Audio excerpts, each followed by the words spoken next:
جب شیطان نے قوم لوط کے مردوں کو ایک دوسرے کے ساتھ بدفعلی کرنے کا عادی بنا دیا تو وہاں کے مرد ایک دوسرے سے ہی اپنی خواہشات پوری کرتے تھے اور اپنی عورتوں میں دلچسپی نہیں رکھتے تھے۔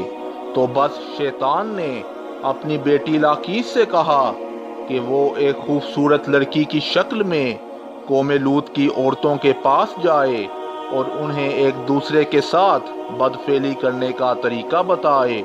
تو یوں لاقیس ایک خوبصورت لڑکی کی شکل میں ان عورتوں کے پاس جاتی ہے اور کہتی ہے کہ میں برباد ہو گئی، میرا شوہر مجھے چھوڑ کر مردوں سے بدفعلی کرتا ہے، اب میرا حسن اور جوانی کسی کام نہیں آئے گی اور یوں ہی ختم ہو جائے گی۔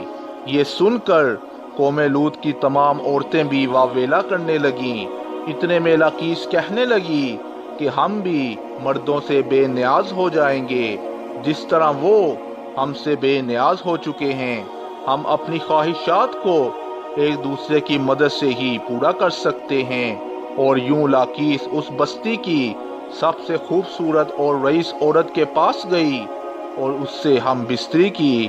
اس رئیس عورت کو یہ طریقہ بہت پسند آیا اور اس نے دوسری عورتوں کو بھی یہ طریقہ اپنانے کو کہا اور یوں عورتوں کے درمیان ہم جنس پرستی کا آغاز ہو گیا۔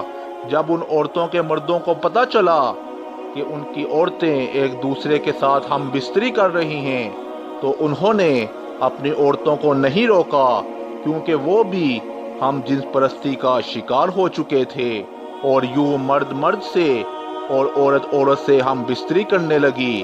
جب اس قوم کی نافرمانی حد سے زیادہ بڑھ گئی تو اللہ نے اس قوم پر آگ اور پتھر کا عذاب بھیجا جس نے اس قوم کے پرخچے اکھاڑ دیے اور اس قوم کو تباہ و برباد کر کے رکھ دیا۔ آج بھی قوم لوط پر عذاب کے نشانات زمین پر موجود ہیں تاکہ انسان غور و فکر کرے اور عبرت حاصل کرے۔ بے شک اللہ کے نافرمانوں کا یہی حشر ہوتا ہے۔